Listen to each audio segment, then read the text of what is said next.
मैं बनना चाहूँ जैसा पर शायद सपनों में, मैं उड़ना चाहूँ जैसा पर शायद सपनों में।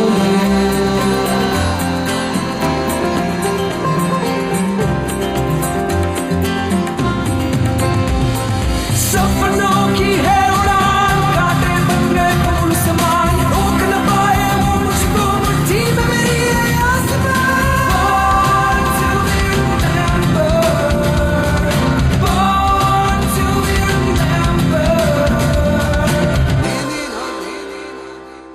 हेलो दोस्तों, born to be remembered program को लेकर एक बार फिर से हाजिर हूँ मैं बबीता। और मैं हूँ संदीप। अच्छा बबीता, अगर मैं ये कहूँ कि तुम बबीता नहीं हो तो तुम अपने आप को कैसे प्रूफ करोगी? अपने आइडेंटिटी प्रूफ की मदद से। और अगर उस पर भी कोई यकीन ना करे तो? ये कैसा सवाल है संदीप? पहेलियाँ बुझाना बंद करो और ये बताओ कि आखिर बात क्या है। अरे तुम नाराज क्यों हो रही हो? मैं सिर्फ ये पूछने की कोशिश कर रहा हूँ कि आखिर हमारी ऐसी कौन सी आइडेंटिटी है जो कभी भी बदली नहीं जा सकती है। ये तो बहुत सिंपल है और इसका जवाब है फिंगरप्रिंट्स। क्या बात है मैडम बबीता, आपको तो जवाब अच्छे से पता है। अच्छा तो अब हमारे लिसनर्स को ये भी बता दीजिए कि आइडेंटिफिकेशन के लिए फिंगरप्रिंटिंग का इस्तेमाल पहली बार कब किया गया था? दोस्तों, आइडेंटिफिकेशन के रूप में फिंगरप्रिंटिंग का पहली बार प्रयोग आज ही के दिन 1858 में किया गया था। क्रिमिनल्स को पकड़ने और उन्हें पहचानने के लिए इस्तेमाल होने वाले इस आइडिया का क्रेडिट जाता है सर विलियम जेम्स हर्शल को।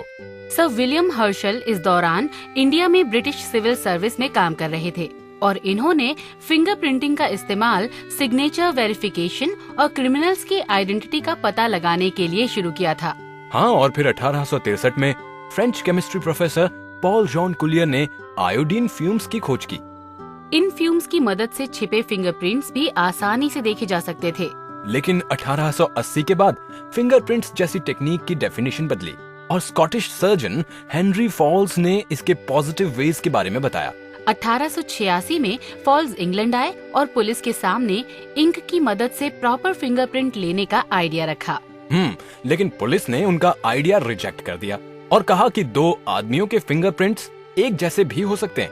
पुलिस के इस जवाब पर फॉल्स ने चार्ल्स डार्विन के चचेरे भाई फ्रांसिस गॉल्टन की एक रिसर्च भी दिखाई, जिसमें उन्होंने लिखा था कि ऐसे केस जिनमें दो लोगों के फिंगरप्रिंट मैच करें 64 बिलियन लोगों में से शायद किसी एक का हो सकता है, जबकि पूरी दुनिया की आबादी 8 बिलियन भी नहीं है। वाह बबीता, ये तो बहुत ही इंटरेस्टिंग है नहीं? इसके बाद 1882 में यूएस जियोलॉजिकल सर्वे के सर गिलबर्ट थॉमसन ने धोखाधड़ी को रोकने के मकसद से एक डॉक्यूमेंट पर सिग्नेचर के साथ साथ अंगूठे की छाप भी ली। और ये अंगूठे के छाप यूएस का पहला जाना माना फिंगरप्रिंट था।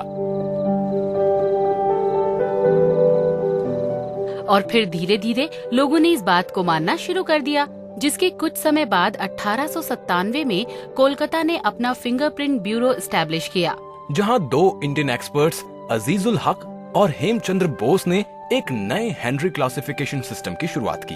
ये system sir Edward Richard Henry के हेनरी क्लासिफिकेशन सिस्टम पर ही बेस्ड था। बबीता, ये बात तो सच है कि फिंगरप्रिंटिंग का सही मायनों में इस्तेमाल 19वीं और 20वीं सदी में होना शुरू हुआ, लेकिन ये भी उतना ही सच है कि पुराने समय में भी इसके इस्तेमाल की बातें सुनी जाती रही हैं। हाँ, फिर वो 200 BC में चीन के लोगों द्वारा मिट्टी पर लिए गए फ्रिक्शन रिज इम्प्रेशंस हो या फिर 1823 में जॉन इवेंजलिस्ट द्वारा फिंगरप्रिंट्स पर दी गई थीसिस। वाकई में फिंगरप्रिंट सुनने में अब तक मुझे बहुत ही सिंपल सा लगता था, लेकिन अब पता चला कि इसके पीछे तो एक लंबी कहानी भी है। लेकिन एक और बात है जो हमारे लिसनर्स को बताना बहुत जरूरी है। वो क्या है? यही कि 2013 में अमेरिका के सबसे बड़े डेटाबेस में डिपार्टमेंट ऑफ होमलैंड सिक्योरिटी से जुड़े 120 मिलियन लोगों के फिंगरप्रिंट्स रिकॉर्ड किए गए हैं। लेकिन इससे भी बड़ा डेटाबेस तो हमारे देश के पास है। अरे यही तो मैं बताना चाहती थी कि 2013 में unique identification authority of India करीब 200 मिलियन लोगों के साथ विश्व का सबसे बड़ा डेटाबेस ऑपरेट कर रही है। और 2014 के आखिर तक ये आंकड़ा 600 मिलियन लोगों तक पहुंचने की उम्मीद है। लेकिन अब वक्त है उन लोगों के बारे में जानने का जिन्होंने अपने वर्किंग स्टाइल और नॉलेज से एक अलग पहचान हासिल की है। सबसे पहले बात करते हैं मानवतावाद के एक प्रबल समर्थक और प्रकृति प्रेमी के बारे में। दोस्तों, अक्सर लोगों को आपस में धर्म और भगवान के नाम पर लड़ते हुए देखा गया है। पर क्या आपको पता है कि दुनिया में ऐसे बहुत से लोग हैं जिनकी सोच इन सब से अलग है? जी हाँ, और हमारा इतिहास भी इस बात का गवाह है कि ऐसे लोगों को समाज का तिरस्कार और अपमान भी झेलना पड़ा है। लेकिन इन सब के बावजूद ना तो इन्होंने अपनी सोच बदली और ना ही अपनी दिशा। वो ताउम्र सिर्फ मानव सेवा और मानव धर्म को ही असली भगवान समझते रहे, साथ ही दूसरों को भी इस हकीकत से रूबरू करवाते रहे। बॉर्न टू बी रिमेम्बर्ड में अब हम एक ऐसी शख्सियत के बारे में बात कर रहे हैं जिन्हें 19वीं सदी के महान दार्शनिक और एंथ्रोपोलॉजिस्ट के रूप में जाना जाता है। सही कहा बबीता तुमने। German philosopher Ludwig Andreas von Feuerbach एक ऐसे ही इंसान थे जिनके विचारों ने कार्ल मार्क्स और फ्रेडरिक एंगल्स जैसे विचारकों को भी प्रभावित किया। सर लुडविग का जन्म आज ही के दिन 1804 में हुआ था। चर्च में अपने करियर को आगे बढ़ाने के मकसद से उन्होंने अपना मैट्रिकुलेशन हाइडेलबर्ग यूनिवर्सिटी से पूरा किया। इसी दौरान सर लुडविग की मुलाकात कार्ल डॉब से हुई और यहीं से उनकी सोच पर हेगल की दार्शनिक विचारधारा का असर पड़ने लगा। लुडविग के पिता उनकी इस सोच के खिलाफ थे, लेकिन इस बात का असर उन पर बिल्कुल भी नहीं पड़ा और वो इस बात को मानने लगे कि if man is to find contentment in God, he must find himself in God. 22 साल बाद हेगल का प्रभाव कुछ कम होने लगा। तब सर लुडविग ने यंग हेगेलियंस ग्रुप को ज्वाइन कर लिया। सर लुडविग 2 सालों तक बर्लिन में रहे और GWF हेगल के अंडर में फिलॉसफी की स्टडी की और फिर प्रकृति के साथ अपने प्रेम को बढ़ाने के मकसद से सन 1828 में नेचुरल साइंस की पढ़ाई के लिए ये अर्लेंगन चले गए। इसके ठीक 2 साल बाद यानी 1830 में सर लुडविग की पहली बुक पब्लिश हुई, जिसके जर्मन टाइटल का हिंदी में मतलब था मृत्यु और अमरता पर विचार। इस बुक के जरिए उन्होंने मनुष्य की सोच को प्रकृति और रियलिज्म से जोड़ने की कोशिश की।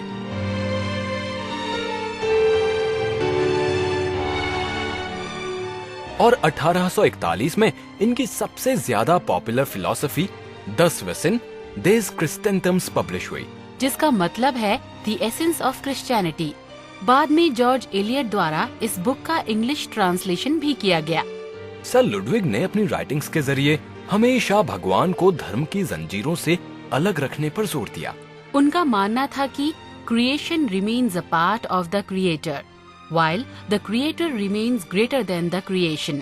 सर लुडविग की इस सोच के कारण लोगों ने उन्हें नास्तिक समझा, लेकिन उन्होंने हमेशा इस बात से इनकार किया, क्योंकि उनका मानना था कि भगवान का अस्तित्व है, लेकिन वो हम में ही है।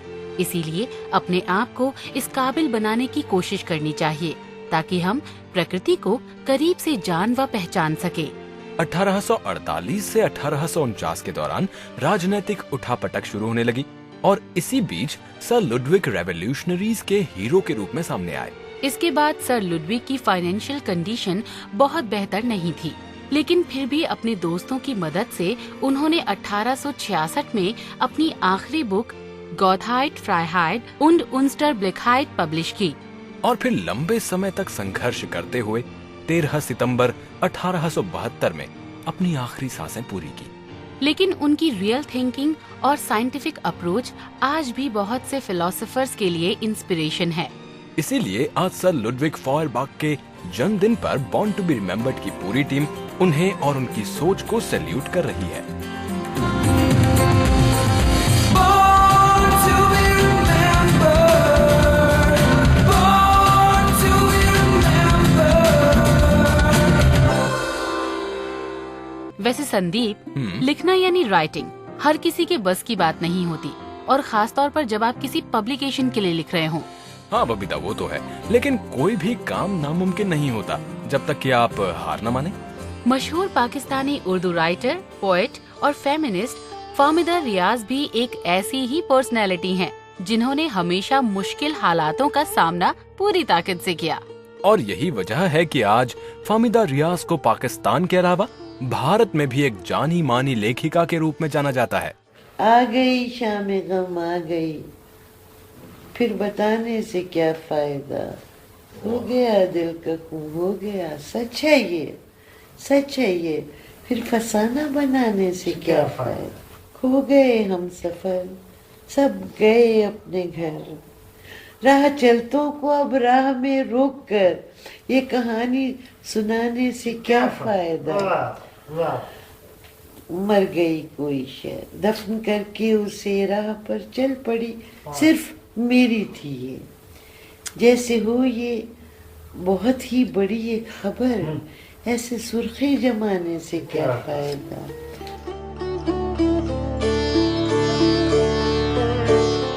फाहमिदा रियाज ने हमेशा ही भारत और पाकिस्तान के अच्छे संबंधों को सामने लाने की कोशिश की है, फिर चाहे वो कोशिश अपनी राइटिंग के जरिए की गई हो या फिर अपनी पब्लिक अपीयरेंस के जरिए। फाहमिदा जी का जन्म आज ही के दिन 1946 में उत्तर प्रदेश के मेरठ शहर में हुआ था। कुछ ही समय बाद इनके पिता का तबादला सिंध हो गया और फाहमिदा की फैमिली कुछ समय के लिए हैदराबाद आ गई। फाहमिदा जी ने बचपन से ही उर्दू और सिंधी साहित्य सीखना शुरू कर दिया था और बाद में फारसी भी। फाहमिदा जी जब 4 बरस की थीं, तभी उनके पिता की मौत हो गई। परिवार को सदमा तो लगा, लेकिन साहित्य के प्रति उनका प्रेम कभी भी कम नहीं हुआ। जब तक फाहमिदा जी का कॉलेज पूरा नहीं हुआ, उनकी माँ ने फैमिली को सपोर्ट किया। कुछ समय बाद फाहमिदा जी ने रेडियो पाकिस्तान में बतौर न्यूज कास्टर काम करना शुरू कर दिया। जी हाँ, और इसी दौरान उन्होंने अपना पहला पोएट्री कलेक्शन भी पूरा किया। कॉलेज खत्म होते ही फाहमिदा जी के परिवार ने उनकी शादी करवा दी और वो यूनाइटेड किंगडम जाकर रहने लगी। यूके में इन्होंने BBC उर्दू रेडियो के लिए कुछ समय तक काम किया, लेकिन कुछ पर्सनल प्रॉब्लम्स के चलते फाहमिदा जी को अपने हस्बैंड से अलग होना पड़ा और वो वापस पाकिस्तान आ गई। अपने देश वापस आकर इन्होंने थोड़े समय के लिए कराची की एक एडवर्टाइजिंग एजेंसी में काम किया और बाद में आवाज नाम से अपना खुद का पब्लिकेशन भी शुरू किया। इस दौरान उनकी मुलाकात जफर अली उजान से हुई, जिनसे बाद में इन्होंने शादी भी की। जफर अली वामपंथी राजनीतिक कार्यकर्ता थे। शादी के बाद इन्होंने एक साथ आवाज के लिए काम करना शुरू किया, लेकिन फिर कुछ ऐसा हुआ जो इन्होंने सोचा भी नहीं था। हाँ, दरअसल इन्होंने शासन को लेकर अपनी मैगजीन आवाज में कुछ कंटेंट पब्लिश किया और देखते ही देखते इन दोनों पर कई सारे आरोप लगा दिए गए।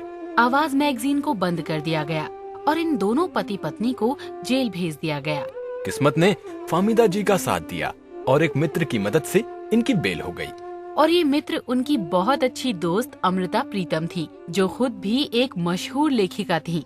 बेल के बाद फाहमिदा जी अपने बच्चों के साथ इंडिया आ गई और फिर थोड़े ही समय में जफर भी इनके साथ आकर यहीं रहने लगे। यहाँ पर इस परिवार ने 7 साल गुजारे और फिर बेनजीर भुट्टो की शादी के मौके पर इनका अपने वतन लौटना मुकर्रर हुआ।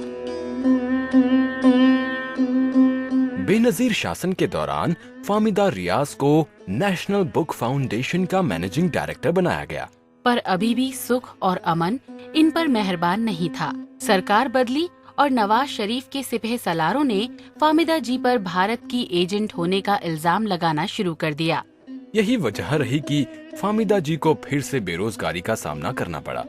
लेकिन फिर बेनजीर के दूसरे शासन में इन्हें कायदे-आज़म अकेडमी में नौकरी मिल गई। अगर बात फाहमिदा जी के प्रोफेशनल करियर की करें तो ये साफ दिखता है कि इन्होंने हमेशा ही एक सोशल और पॉलिटिकल एक्टिविस्ट के तौर पर काम किया। बुनियादी तौर पर मैं यही समझती हूँ कि देखिए, औरत भी एक इंसान है और उसमें वो तमाम इंसानी सलाहियतें मौजूद हैं जो किसी मर्द में होती हैं, ठीक है ना। तो इस तरह से मैं समझती हूँ कि औरत को एक मुकम्मल इंसान की हैसियत से देखना चाहिए और ऐसा कोई दुनिया का काम नहीं है जो वो न कर सके। पहले तो जरूरत पड़ती थी फिजिकल पावर की हर काम के लिए, लेकिन अब तो आप देखिए कि वो तमाम काम जो हैं वो टेक्नोलॉजी और साइंस की तरक्की की वजह से इतनी फिजिकल पावर भी इम्पोर्टेंट नहीं रह गई है। तो वक्त के साथ साथ औरत को उसका मुकम्मल इंसानी रुतबा मिलना चाहिए। साल 2000 से 2011 तक वो उर्दू डिक्शनरी बोर्ड की MD भी रही हैं। इसके अलावा उन्होंने फेमस पोएट रूमी की 50 से भी ज्यादा पोएम्स को फारसी से उर्दू में अनुवादित किया है। भारत के लिए उनका प्रेम हमेशा से ही सच्चा था और जिस दौरान वो यहाँ रही थीं, वो और भी गहरा होता गया। हाँ बबीता, उनका ये प्रेम नया भारत नाम की इस कविता से साफ साफ समझा जा सकता है। कविता की कुछ लाइनें मैं आपको जरूर सुनाना चाहूंगा।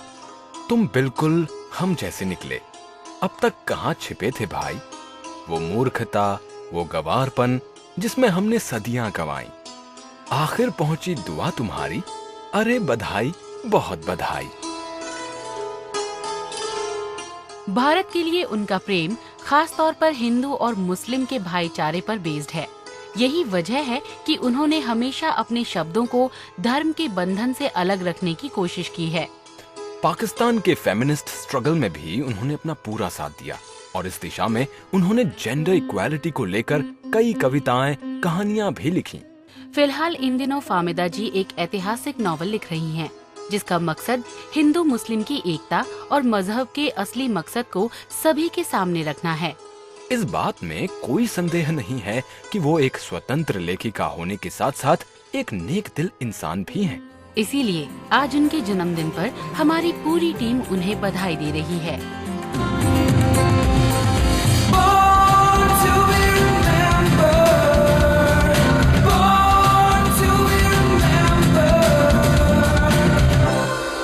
बबीता, क्या तुमने पिंक फ्लॉयड का नाम सुना है? हाँ, ये बहुत ही फेमस इंग्लिश रॉक बैंड था। 1965 से 1995 तक इसने एक अलग मुकाम को हासिल किया था।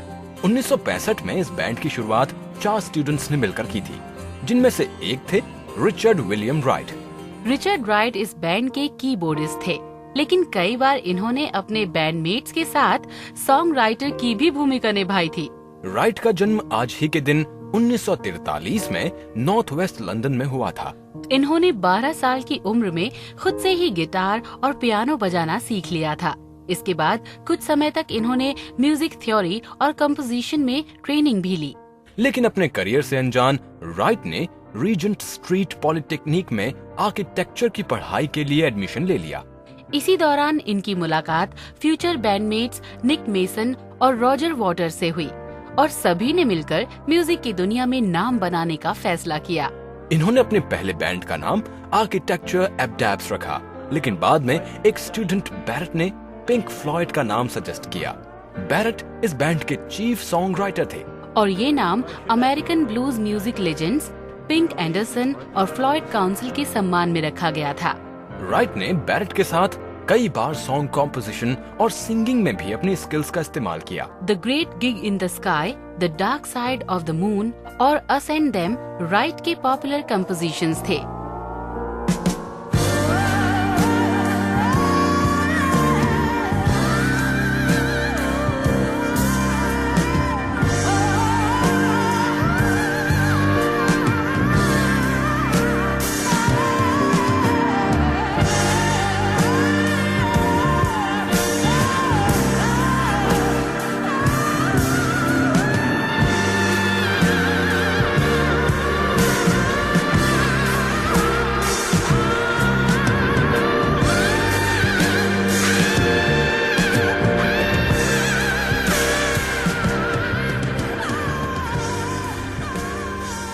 पिंक फ्लॉयड के साथ राइट ने लंबे समय तक काम किया, लेकिन रॉजर वॉटर्स के साथ बढ़ती पर्सनल प्रॉब्लम्स की वजह से इन्हें रिजाइन करना पड़ा।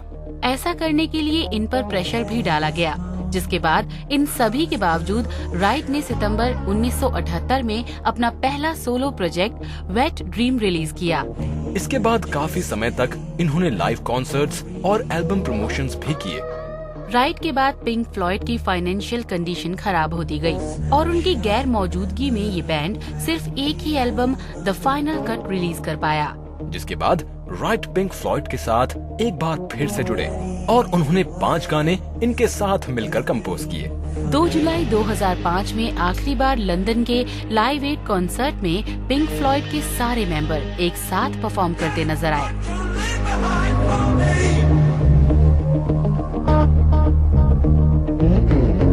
All it was just a brick in the wall. All it was just bricks in the wall. Career की जद्दोजहद में कैंसर जैसी बीमारी कब राइट पर हावी होती चली गई पता ही नहीं चला और 15 जुलाई 2008 में उन्होंने म्यूजिक के साथ साथ अपने चाहने वालों का साथ भी छोड़ दिया। दोस्तों, जिस वक्त इनकी मौत हुई वो अपने नए सोलो एल्बम पर काम कर रहे थे।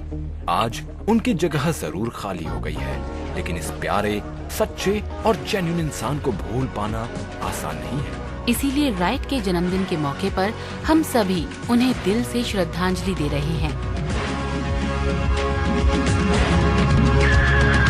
We don't need no education.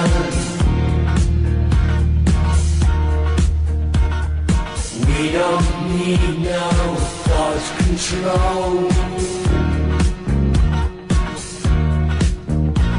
No dark sarcasm in the classroom.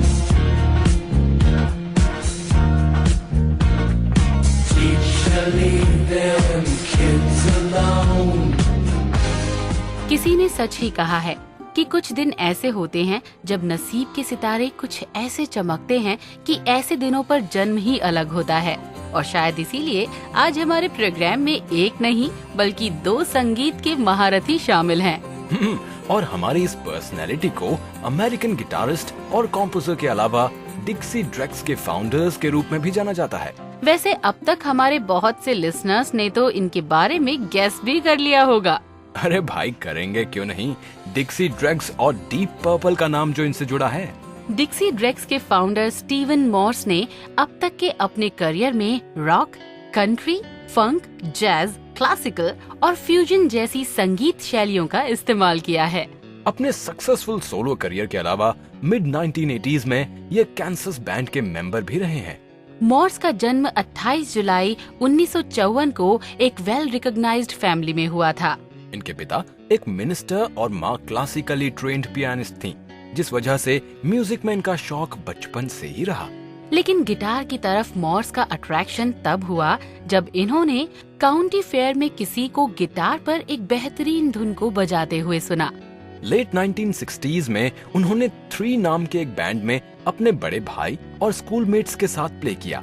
Academy of Richmond में एनरोल होने के बाद मॉर्स की मुलाकात बेस गिटारिस्ट एंडी वेस्ट से हुई।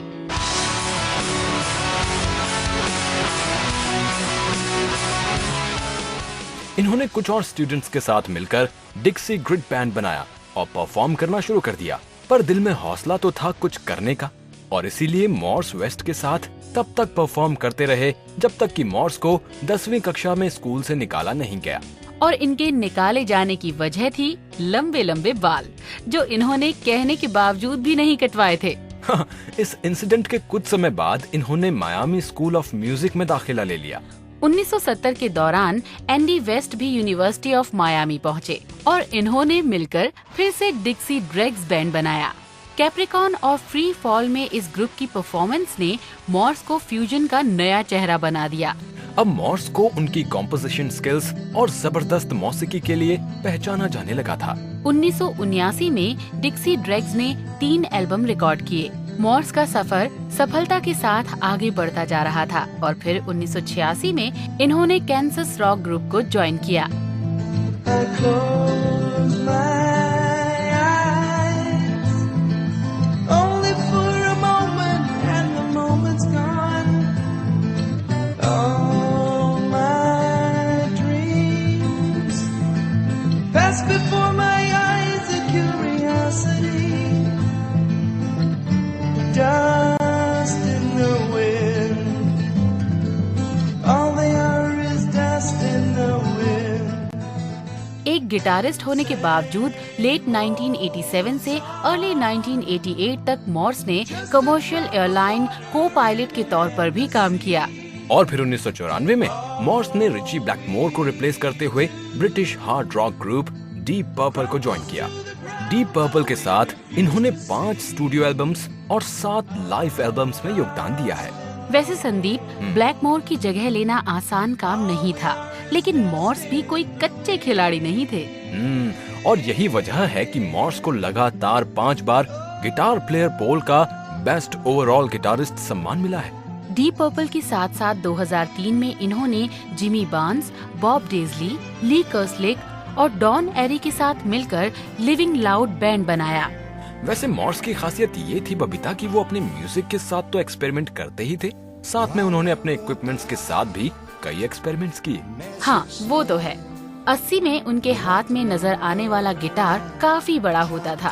उनकी इसी क्वालिटी के लिए ही मॉर्स को दुनिया के हार्डेस्ट वर्किंग गिटारिस्ट्स में गिना जाता है।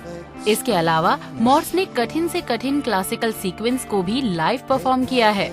Sometimes I feel like screaming जैसी मॉर्स की परफॉर्मेंसेस आज भी सभी को अट्रैक्ट करती हैं। और अगर आपको मेरी बात पर यकीन नहीं है तो खुद ही सुनकर यकीन कर लीजिए। Yet again, I'm missing you. A king size bed in a hotel someplace. A head name, I see your face. I see your face. तो मॉर्स को हमारी पूरी टीम की ओर से उनके जन्मदिन पर ढेर सारी शुभकामनाएं। अभी फिलहाल इस जोड़ी को दीजिए इजाजत। मिलेंगे आपसे दोबारा, तब तक के लिए नमस्कार। Good bye. मैं बनना चाहूँ जैसा पर शायद सपनों में, मैं उड़ना चाहूँ जैसा पर शायद सपनों में।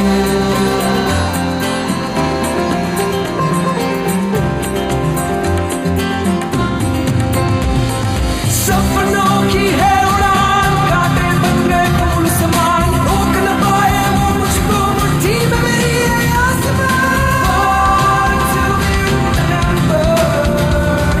Born to be remembered।